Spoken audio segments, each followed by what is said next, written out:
Hi అండి, అందరికీ good morning. నిన్న మా ఇంట్లో వినాయక చవితి పండుగ ఎలా చేసుకున్నామో ఈ వీడియోలో చూసేయండి. ఫస్ట్ అయితే తులసి చెట్టుకి పూజ చేసుకున్నాను. ఆ తర్వాత గడపమానికి పూజ చేసేసుకొని నెక్స్ట్ వినాయకుడి దగ్గరకు వచ్చేసాను. ఈ విధంగా అయితే బ్యాక్ డ్రాప్ అండ్ పాలవెల్లి కట్టేశాను. నెక్స్ట్ అయితే మా బుజ్జి వినాయకుడిని కూర్చోపెట్టేశాను. అండ్ నెక్స్ట్ పూజ గదిలో కూడా సింపుల్ గా పూజ చేసేసుకున్నాను. ప్రసాదాల విషయానికి వస్తే చిత్రాన్నం, పులిహోర అండ్ దద్దోజనం, నెక్స్ట్ వచ్చేసి అటుకుల పాయసం, అంటే ఇది కొంచెం బెల్లం వేసి చేశాను. అండ్ నెక్స్ట్ 2 పిరికిళ్ళ శనగపప్పు కూడా నానబెట్టేసుకున్నాను. నెక్స్ట్ దేవుడి దగ్గర అయితే ప్రసాదాలు అండ్ అలాగే 9 రకాల ఆకులు, పళ్ళు, పూలు, పంచామృతంకి కావాల్సినవి అన్ని రెడీగా పెట్టేసుకున్నాను. పూజలో కూర్చునే ముందు అన్ని సిద్ధంగా పెట్టుకున్నానా లేదా అని 1-2 సార్లు చూసుకుంటాను. బట్ పూజలో కూర్చున్న తర్వాత ఏదో ఒకటి అయితే మిస్ అవుతుంటాను. మీరు కూడా అలాగేనా? అయితే కమెంట్ చేసి చెప్పండి. ధూపాలు పెట్టేసి పూజ అయితే స్టార్ట్ చేశాము. యాజ్ యూజువల్ ఈ పూజలో కూడా బాపనయ్య మావారే. చాలామంది బాపనయ్య మావారే అనగానే ఏంటి మీ వారు బాపనయ్య అని అంటున్నారు. కాదండి, యాక్చువల్గా ఏంటంటే బాపనయ్యలు ఇప్పుడు మనకు అంత ఈజీగా దొరకరు కాబట్టి చిన్న చిన్న ఇంట్లో చేసుకునే పూజలు కాబట్టి ఎవ్రీ ఇయర్ మేమే చేసుకుంటాము. అంటే మా వారు పూజలో కూర్చొని మొత్తం బుక్స్ పట్టుకొని వినాయకుడికి సంబంధించిన అష్టోత్తరాలు కానీ, కథలు కానీ, ఇంకా అన్ని పంచామృతం చేసే విధానం గురించి, పూజలు అన్నీ ఆయనే చెప్తూ ఉంటారు. నేను చేస్తూ ఉంటాను అనమాట. సేమ్ వరలక్ష్మీవ్రతంకి కూడా అలాగే చేసుకుంటూ ఉంటాం మా ఇంట్లో అయితే. యాక్చువల్గా అయితే ఈ ఫుటేజ్ అంతా షార్ట్ వీడియో కోసం అనేసి తీసుకున్నాను. బట్ ఎక్కువ ఫుటేజ్ రావడంతో మినీ వ్లాగ్ లాగా వదిలాను. సువి బుక్స్ పైన అయితే స్వస్తిక్ సింబల్ వేశాను. స్వామివారికి అయితే ఇక్కడ ప్రసాదాలు, పళ్ళు, ఆయన కోసం తెచ్చిన స్వీట్స్ అన్నీ కూడా చూపిస్తూ ఉన్నాను. ఇక్కడ భక్షాలు అయితే నేను మా ఇంటి దగ్గర ఒక ఆవిడ చేస్తుంది, సో తన దగ్గర ఆర్డర్ చేశాను. పూజ అయితే అయ్యింది. ఫైనల్గా మేము ప్రదక్షిణలు చేసేసి అక్షంతలు వేసి దేవుడికి దండం పెట్టుకుంటున్నాము.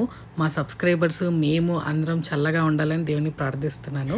ఇది వచ్చేసి ధూపము. ఏంటి వెరైటీగా ఉందని అనుకుంటారని క్లియర్గా చూపిస్తున్నాను. అండ్ ఇప్పుడైతే ఫైనల్గా కొబ్బరికాయ కొట్టేస్తున్నాను.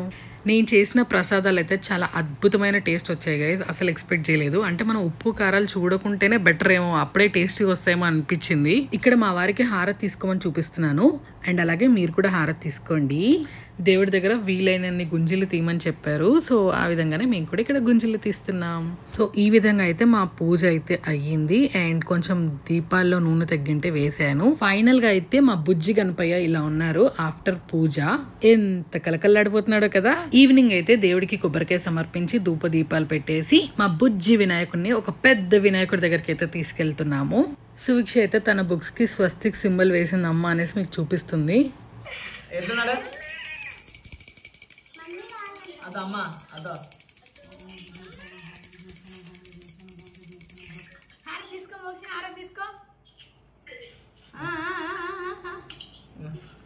మా చిన్నోడు వీడియో కాల్ చేశాడు. సో వాడికి నేను హారతి ఇస్తున్నాను అనమాట వాట్సాప్లో.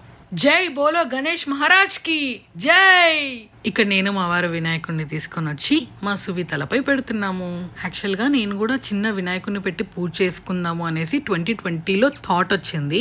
బట్ అప్పుడు కరోనాలో పెట్టుకోలేకపోయాము. అండ్ 2021లో మేము కరెక్ట్గా అప్పుడు తిరుమల వెళ్ళామన్నమాట ఆ రోజుల్లో. సో అప్పుడు కుదరలేదు. అండ్ 2022లో ఎప్పుడైతే యూట్యూబ్ ఛానల్ స్టార్ట్ చేస్తున్నానో ఫస్ట్ ఇన్స్టా పేజ్ స్టార్ట్ చేశాను. నా ఫస్ట్ వీడియో వచ్చేసి మా బుజ్జి గణపయ్యదే ఉంటుంది. ఆ రోజు నేను అలా స్టార్ట్ చేయడం అండ్ ఏ నిర్విఘ్నాలు లేకుండా నా ఛానల్ కూడా ఇంత సక్సెస్ అవడంతో నేను ఎవ్రీ ఇయర్ సెంటిమెంట్గా ఇలా చేస్తూ ఉన్నాను. అండ్ మా వారికి చాలా చాలా ఇష్టమైన దేవుడు అనమాట గణపతి. సో అందుకోసమే అలా చేసుకుంటూ ఉన్నాము. మా బుజ్జి వినాయకుడికి మా ఏరియాలో ఉన్న పెద్ద పెద్ద వినాయకులన్నింటినీ చూయించుకొని ఒక వినాయకుడి దగ్గర అయితే మా బుజ్జి వినాయకుడిని సమర్పించేశాం.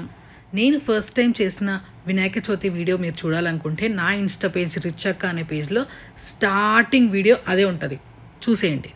సో ఈ విధంగా అయితే మా ఇంట్లో వినాయక చవితి పండుగ ఇలా చేసుకున్నాము. మీరు పండుగ ఎలా చేసుకున్నారో నాకు కింద కమెంట్ చేసి చెప్పండి. అండ్ ఈ వీడియో మీకు నచ్చితే please like, share and subscribe to my channel. And అలాగే బెల్ ఐకాన్ని కూడా ఆన్ చేసి పెట్టుకోండి. Bye bye.